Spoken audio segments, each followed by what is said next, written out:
Good morning student. मैंने आपको PDF भेज दिया है, उसका आप डिस्क्रिप्शन देख लीजिए जो मैं आपको डिस्क्राइब कर रही हूँ। तो पहला जो आपका जो अभी टॉपिक आज का है वो है पारिस्थितिकी। पारिस्थितिकी होता क्या है? तो विज्ञान की वह शाखा जिसके अंतर्गत पर्यावरण एवं जीवों के परस्पर संबंधों का अध्ययन किया जाता है। मीन्स क्या है कि इसमें विज्ञान में दो चीजें आती है, एक तो आपका पर्यावरण आता है और जीव आते हैं। तो दोनों के संबंधों का अध्ययन जिसमें किया जाएगा वो क्या कहलाएगा? आपका पारिस्थितिकी कहलाएगा।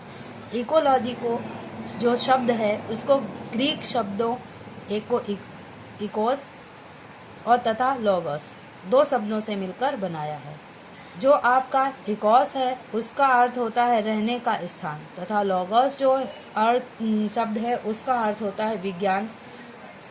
इन दोनों शब्दों से मिलकर इकोलॉजी नामक नया शब्द बनाया गया है, जिसका अर्थ है वह आवास जहाँ जीव बसता है। मतलब जहाँ पर जीव निवास करता है, मीन्स ह्यूमन, ठीक है, जीव जंतु, पेड़ पौधे, ये सारी चीजें जहाँ निवास करती है उसको क्या कहते हैं? इकोलॉजी कहते हैं। थियोफ्रेस्टस को विज्ञान का जन्मदाता माना जाता है। किसको माना जाता है? थियोफ्रेस्टस को। इकोलॉजी के अंतर्गत समुद्र, मरुस्थल, जंगल आदि सभी क्षेत्र आते हैं। मतलब ये जीव जंतु ही नहीं, मानव ही नहीं, इसके साथ साथ क्या आते हैं? समुद्र, मरुस्थल और जंगल भी आते हैं, जिसमें मानव जाति, पेड़ पौधे, जीव जंतु एक दूसरे पर निर्भर होकर भोजन, आवास तथा अन्य कार्यों के लिए पर्यावरणीय संबंध बनाते हैं।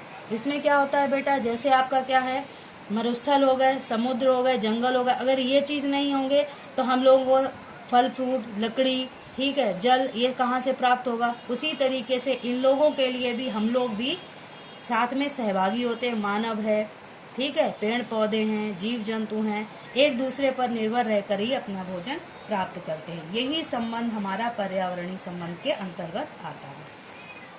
पारिस्थितिकी को मुख्यतः दो भागों में बांटा गया है। नंबर पहला आपका क्या होता है? स्वपारिस्थितिकी है। दूसरा आपका होता है समपारिस्थितिकी, जिसको ऑटोलॉजी बोलते हैं। दूसरा होता है साइक्लोलॉजी बोलते हैं। स्वपारिस्थितिकी क्या होता है? इसके अंतर्गत वातावरण की विशेष, जो भी वातावरण आपका है उसमें विशेष में एक ही प्रजाति जीवों का पोषण, वृद्धि, जनन और परिवर्धन, जीवन चक्र आदि का अध्ययन किया जाता है। आपकी स्वपारिस्थितिकी मतलब स्व मीन्स क्या होता है? स्वयं का, मीन्स एक चीज का, जीवों का ही इसमें प्रजनन है, वृद्धि है, पोषण है और उनके जीवन चक्र का वर्णन किया जाता है। समपारिस्थितिकी मीन्स सभी के लिए। इसके अंतर्गत किसी विशेष वातावरण में रहने वाले विभिन्न जीव समुदायों, समष्टियों एवं परितंत्र में सजीवों की आपसी संबंधों का अध्ययन किया जाता है। नोट में आपको क्या लिखना है? मानव भी परितंत्र का एक ही भाग होता है, क्योंकि यह भी किसी न किसी प्रकार से पर्यावरण में उपस्थित सभी जीव जंतुओं, पेड़ पौधों आदि पर निर्भर करता है।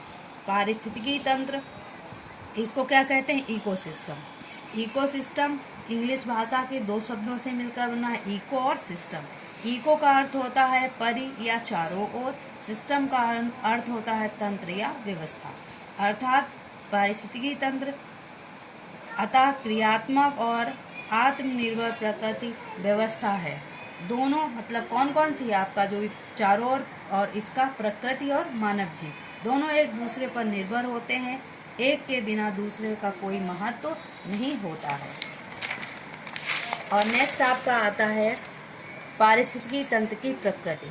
किसी भी जीव समूह को निरंतर अस्तित्व में रहने के लिए ऊर्जा की निरंतर पूर्ति और आवश्यक रासायनिक तत्वों का चक्रीय प्रवाह आवश्यक होता है। ऊर्जा बेटा क्या है? जैसे हम लोग खाना ग्रहण करेंगे तभी हमें ये ऊर्जा प्राप्त होगी, और इसी तरीके से जो चीज रासायनिक चीजें चाहते हैं उनके लिए चक्रीय प्रवाह हो जाएगा रासायनिक तत्वों का। इस प्रकार जैविक और अजैविक वातावरण आपस में निरंतर प्रतिक्रिया करते हैं। इस सब को ही पारिस्थितिक तंत्र की प्रकृति कहा जाता है। किसी भी इकोसिस्टम की प्रकृति में निम्न तत्व होते हैं, ठीक है। कौन कौन से होते हैं? नंबर पहला होता है जैव समूह, मीन्स हम लोग जो जीव है, मानव जीव और जंतु और वनस्पति। दूसरे में आपके क्या आएंगे? जंतु आएंगे, वनस्पति आएंगे। थर्ड में क्या होता है? जैव समूह मीन्स ह्यूमन बींग।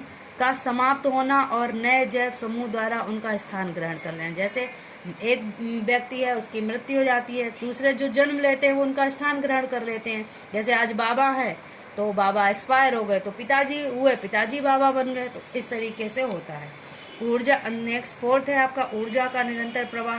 जैसे हमने भोजन खाया, अब भोजन खाया तो हमें ऊर्जा का प्रवाह कहाँ से मिलता है? जैसे सूर्य रोज उगता है तो उससे हम लोगों को क्या है, हमको विटामिन डी मिलती है, उससे हमें ऊर्जा मिलती है। पेड़ पौधों को भी उससे पर डे ऊर्जा मिलती है।